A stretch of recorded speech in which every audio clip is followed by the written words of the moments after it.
மக்கள் அனைவருக்கும் வணக்கம்.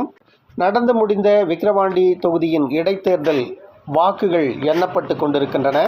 15 சுற்றுகள் முடிந்திருக்கின்ற இந்த நிலையில் பாட்டாளி மக்கள் கட்சி 43,256 வாக்குகளும், திமுக 1,0843 வாக்குகளும் பெற்றிருக்கின்றன.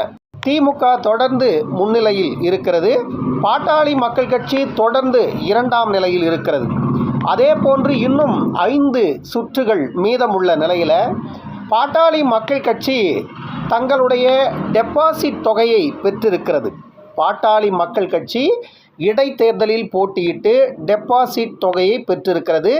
ஏற்கனவே இதே போன்று 14 ஆண்டுகளுக்கு முன்பு நடந்த பென்னாகரம் இடைத்தேர்தலிலும் பாட்டாளி மக்கள் கட்சி டெபாசிட் தொகையை பெற்றிருந்தது. அப்பொழுதும் அங்கு 2ஆம் இடத்தை பெற்ற பாட்டாளி மக்கள் கட்சி டெபாசிட் தொகையை பெற்றது. அதிமுக 3வது இடத்திற்கு தள்ளப்பட்டு டெபாசிட் இழந்தது பென்னாகரத்தில். அப்பொழுது தேமுதிகவும் வலுவாக இருந்தது. அந்த நேரத்தில் பென்னாகரத்திலும் டெபாசிட் தொகையை பெற்று 2ஆம் இடத்தை பிடித்தது பாட்டாளி மக்கள் கட்சி பென்னாகரத்தில். மீண்டும் 14 ஆண்டுகளுக்கு பிறகு இடைத்தேர்தலை சந்தித்த பாட்டாளி மக்கள் கட்சி விக்கிரவாண்டி தொகுதியிலும் இந்த 15 சுற்றுகள் முடிவில் 43,256 வாக்குகளை பெற்று தங்களுடைய டெபாசிட் தொகையை பெற்றிருக்கிறது. டெபாசிட் தொகையை பெறுவது எப்படி என்றால், அந்த தொகுதியில் பதிவாகியிருக்கின்ற வாக்குகளில் 1/6 வாக்கை பெற்றால் உங்களுக்கு டெபாசிட் தொகை திரும்ப கிடைக்கும்.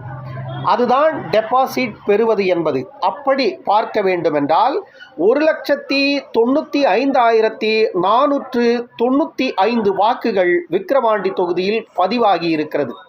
அதன் அடிப்படையில் பார்த்தால் ஒரு கட்சி டெபாசிட் தொகை பெற வேண்டுமென்றால் 32,582 வாக்குகளை பெற வேண்டும். பாட்டாளி மக்கள் கட்சி இதுவரையில் 43,256 வாக்குகளை பெற்றிருக்கிறது.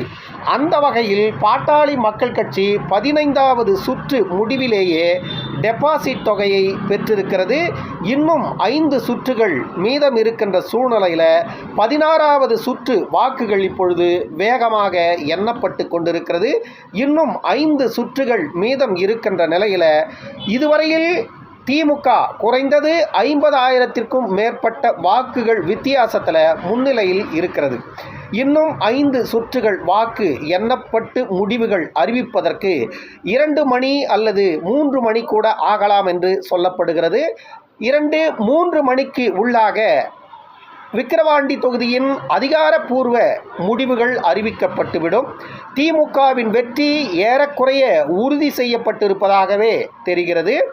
ஏனென்றால் திமுக இந்த தேர்தலில் வெற்றி பெற்றாலும் கூட அந்த வெற்றி எப்படி பெறப்பட்டது என்பது ஜனநாயகத்தை நேசிப்பவர்களுக்கு தெளிவாக தெரியும். இந்த இடத்தில் பாட்டாளி மக்கள் கட்சி திமுகவிற்கு கடுமையான சவாலை கொடுத்தது என்பதையும் தாண்டி பாட்டாளி மக்கள் கட்சி களத்தில் எவ்வளவு வலுவாக இருக்கிறது என்பதை இந்த தேர்தல் நிரூபித்திருக்கிறது என்பதுதான் நிதர்சனம்.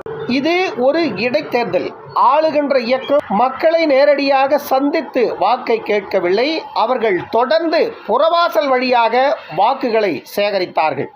ஆளுகின்ற இயக்கம் நேர் வழியில் ஒருபோதும் சென்று வாக்கு சேகரிக்கவில்லை. அவர்கள் வாக்கு சேகரித்தது அனைத்துமே புறவாசல் வழியாகத்தான் வாக்கு சேகரிப்பு நடத்தினார்கள்.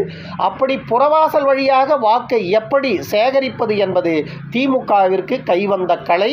அதை திமுக சரியாக கச்சிதமாக செய்து முடித்தது என்பதுதான் நிதர்சனம்.